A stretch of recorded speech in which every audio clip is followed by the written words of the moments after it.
आज हम बात करेंगे मित्रों विशुद्धि चक्र के बारे में। विशुद्धि चक्र हमारे कंठ प्रदेश या गले के पास में होता है। इसका आकार वृत्ताकार होता है जो विभिन्न प्रकार के चित्र विचित्र रंगों से भरा हुआ होता है।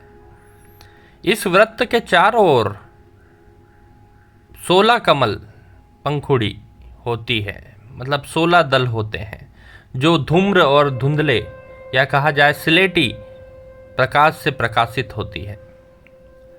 इसका जो बीज मंत्र होता है वह हम की ध्वनि उत्पन्न करता है। इस बीज की शक्ति जो होती है वह मदमस्त हाथी के समान झूम झूम कर चलने वाली होती है, घुमावदार होती है। इसलिए इस बीज का वाहन हाथी होता है जिस पर प्रकाश देवता या प्रकाश के पुंज का विराजमान होना माना जाता है। पंच महाभूतों के तत्वों में आकाश तत्व इसका मुख्य तत्व कहलाता है। आकाश की तन्मात्रा जो होती है वह शब्द की होती है, इसलिए शब्द इसका प्रधान गुण या ज्ञान होता है। इसकी ज्ञानेंद्रिया भी कर्ण या कान होती है और कर्मेंद्रिया वाक शक्ति जिससे हम बोलते हैं वह होती है।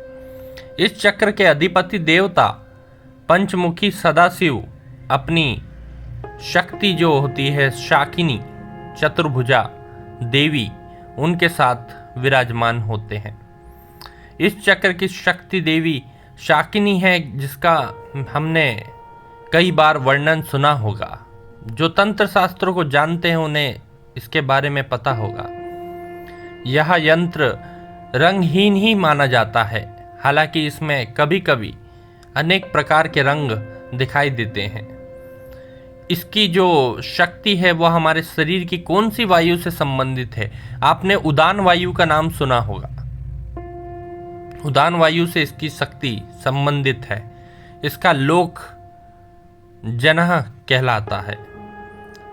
आपको ये जानकर अच्छा लगेगा कि इस चक्र को ब्रह्म द्वार भी कहा जाता है।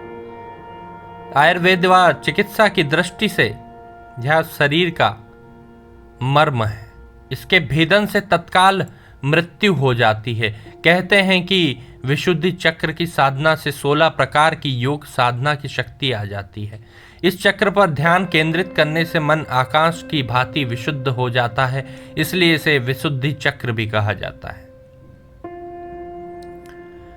वैसे जो महाज्ञानी निरोग निर्विकार शांत चित्र शोकहीन समदृष्टा दीर्घजीवी होना इस चक्र पर ध्यान लगाने से सहज प्राप्त होने वाले शुभ फल होते हैं। और आपको ये भी शायद पता होगा जिन्होंने तंत्र शास्त्र का अध्ययन किया है कि त्रिकाल दर्शन की शक्ति व सिद्धि इसी चक्र से आती है। साधना की दृष्टि से कहा जाए तो इस चक्र का विशेष महत्व होता है, क्योंकि कंठ से निकलने वाले मंत्र आदि इसी चक्र के प्रभाव में होते हैं। शिव सर्वोदय शास्त्र के अनुसार हम बीज अत्यंत उज्जवल व निराकार आकाश के ध्यान से उत्पन्न होता है। आपको अगर अष्ट सिद्धियां चाहिए तो इस चक्र तक आपको पहुंचना होगा, और बिना इस चक्र तक पहुंचे आपके अंदर की सिद्धियां बाहर नहीं आ पाएगी। आपने देखा होगा कि कुछ लोग कहते हैं आपके कंठ में सरस्वती विराजती है। इस चक्र के सक्रिय होने का अर्थ ही होता है सरस्वती की शक्ति का सक्रिय हो जाना। व्यक्ति में श्राप देने और वरदान देने की शक्ति भी उत्पन्न हो जाती है।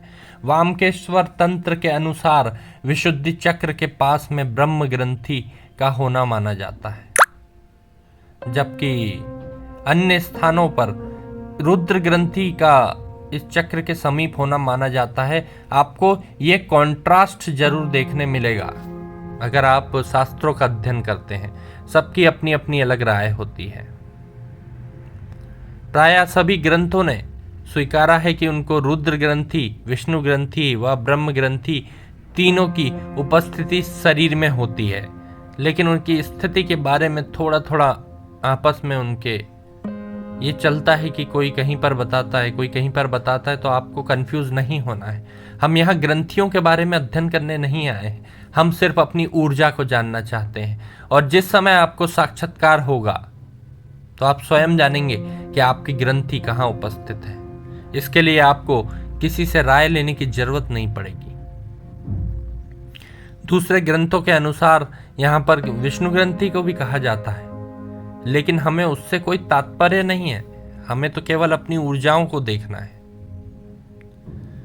आप अगर इस चक्र की सिद्धि चाहते हैं तो अपनी साधना को आपको नीचे से ऊपर की ओर बढ़ाना होगा। मूलाधार से शुरू करें।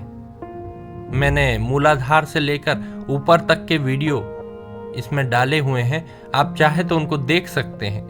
तो मूलाधार से शुरू करें और विशुद्धि तक पहुंचें। सीधे विशुद्धि पे ध्यान करने की आवश्यकता नहीं है, क्योंकि शक्तियों का एक नियम होता है। ऊर्जा जब नीचे से ऊपर आती है तो वह अन्य चक्रों का भेदन करते हुए आपको आगे की शक्तियों के लिए सामर्थ्य देते जाती है।